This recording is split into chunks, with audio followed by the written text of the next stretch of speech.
Comment placer les élévations correctement dans Revit et avoir le bon cadrage. Bonjour, je suis Pascal Camliti, architecte et formateur Revit et formateur en architecture.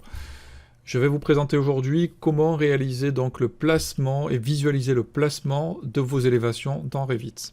Avant de commencer ce tutoriel, j'aimerais vous rappeler qu'en cliquant donc sous le lien sous la vidéo, vous allez pouvoir télécharger 6 pépites de Revit qui vont vous permettre donc d'optimiser vos temps de travail. Donc 6 astuces en 6 jours, que vous allez recevoir des mails tous les jours pour pouvoir savoir comment optimiser votre temps de travail sur Revit. Donc n'hésitez pas, vous cliquez, c'est gratuit, vous y allez. Et je vous dis, allez, maintenant on commence sur le tuto. Alors je vous montre. La première chose à faire déjà, c'est vous mettez sur le plan de masse ou le site en fonction de ce que vous avez dans votre arborescence. Il vous suffit ensuite de visualiser où sont vos élévations. Les élévations sont ces éléments-là, donc vous allez voir ici, aux 4 coins de votre plan. Pour pouvoir visualiser les élévations, il vous suffit aussi de pouvoir les créer éventuellement. Vous allez donc sur l'onglet Vue, et ici vous avez élévation.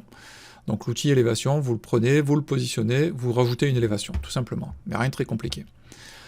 Alors ici, vous allez avoir des triangles, on voit ici, donc si je clique ici, vous allez avoir la possibilité d'afficher ou de ne pas afficher des élévations, donc là je la supprime directement. Donc si je clique, je crée une nouvelle élévation, si je le décoche, automatiquement, l'élévation disparaîtra.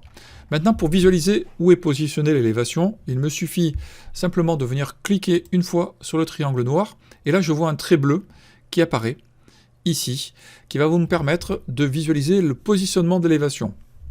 Si je veux rapprocher l'élévation du bâtiment, il me suffit donc simplement de sélectionner le trait bleu et de le déplacer vers le bâtiment, l'approcher. Si je veux le reculer, je le recule.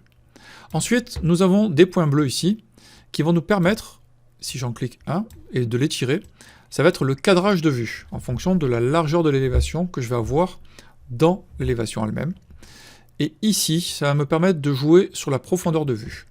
Alors là, si je vais sur l'élévation ouest, donc on voit que c'est la façade arrière du bâtiment qui se situe ici. Donc si je clique ici, si je réduis ici et je cache donc les murs de clôture, si je retourne ici sur l'élévation, on voit que je n'ai plus les murs de clôture.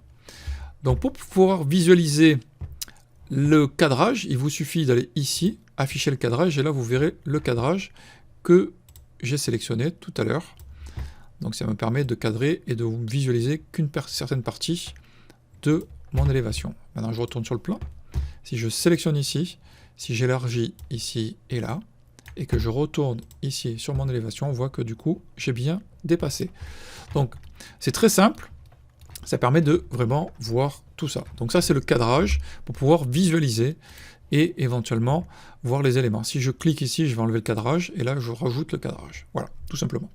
Donc là c'est très simple, vous allez voir, c'est très facile à utiliser, et si vous avez des questions, n'hésitez pas, vous likez, vous partagez, et surtout, vous me donnez en commentaire toutes les questions que vous avez, tout ce que vous avez envie de savoir sur Revit. N'hésitez pas, je suis là pour ça, je vous accompagne, et continuons donc à échanger ensemble. À très bientôt, au revoir.